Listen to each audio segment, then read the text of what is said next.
I'm just not ready for a relationship right now. I need time and space to work on myself and to heal. Those are the famous last words from the avoidant when they discarded you. But lo and behold, mere days or weeks later, they're already in a new relationship. And it is like a gut punch.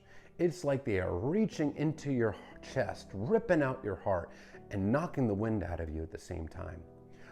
You are devastated, you feel betrayed, and you feel like you were never good enough for this person. And it really, really crushes your sense of self-esteem. However, reality is the polar opposite. It's not that you weren't good enough for them, it's that they felt that they weren't good enough for you. And to understand why many avoidants are serial daters, lots of short-term relationships without any breaks in between, it goes back to childhood. This is a person that was emotionally neglected by their parents or caretakers.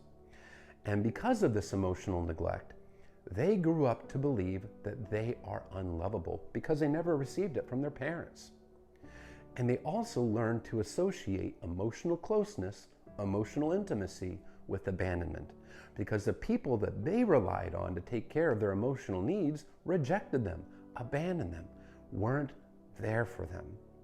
So, since they haven't worked on themselves and healed, as an adult, when a relationship is starting to get real and get close, it paralyzes them with fear. It strikes fear in their heart because they've built a castle wall around their heart to keep themselves safe.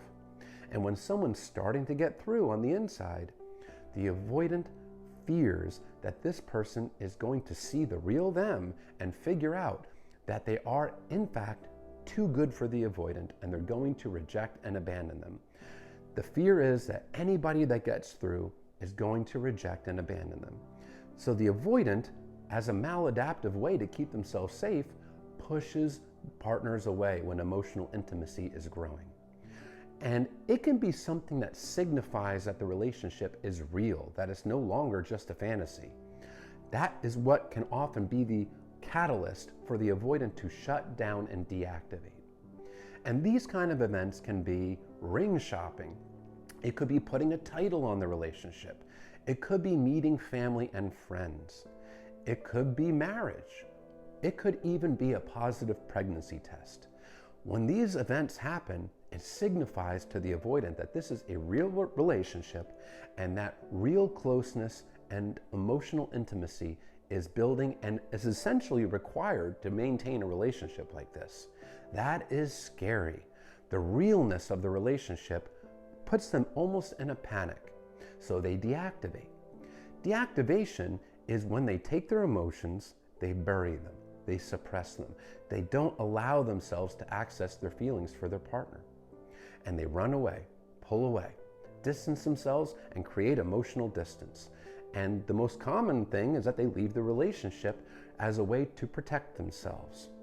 And they don't allow themselves to process any of these feelings because avoidants avoid. These are people that have made a lifetime habit of avoiding processing emotions, avoiding self-reflection, and avoiding even thinking about problems or relationship or life stress. They avoid it. They run from it. They stick their head in the sand.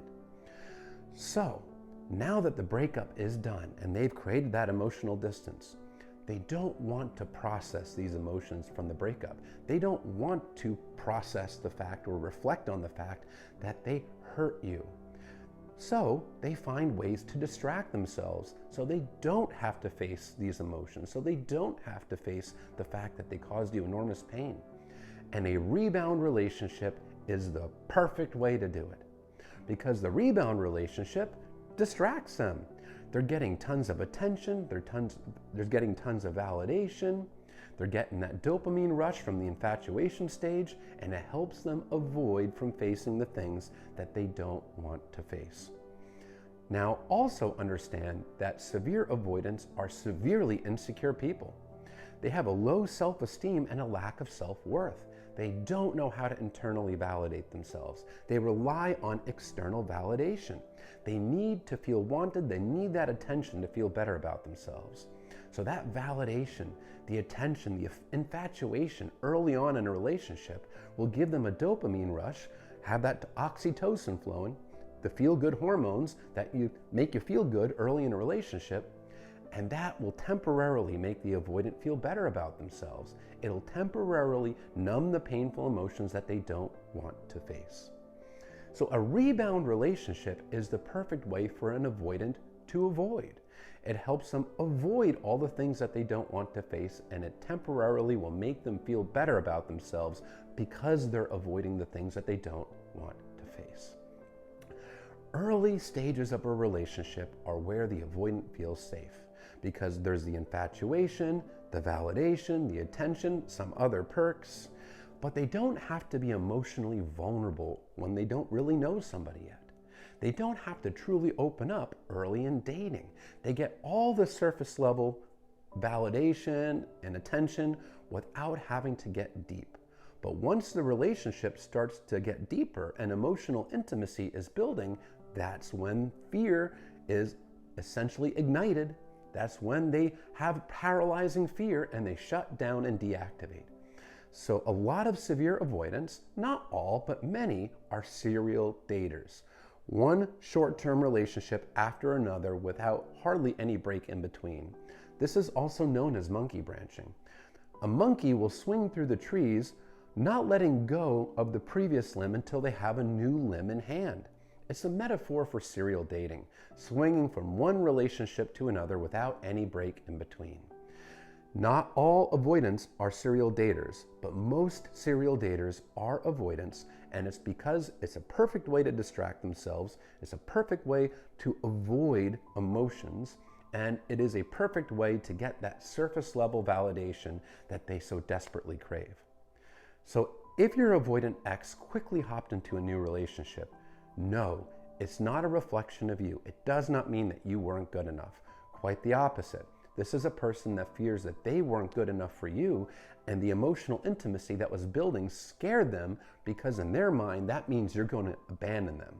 So they protected themselves in a maladaptive way, but they're so insecure that they couldn't go any period of time without that external validation, so they quickly hop into a new surface level relationship to feel better about themselves temporarily.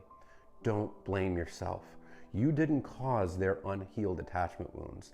You didn't cause them to become severely insecure people. You are not responsible for that, so don't blame yourself for something that's not your fault. When you're taking responsibility for somebody else's behavior, you are pushing yourself further into anxiety, further into insecurity, and you are prolonging your suffering. So be kind to yourself, have some self-compassion, and focus on understanding that this person's behavior has nothing to do with you, and certainly nothing to do with anything that you did wrong, and more likely to do with everything that you did right because of their own insecurities and their own fears.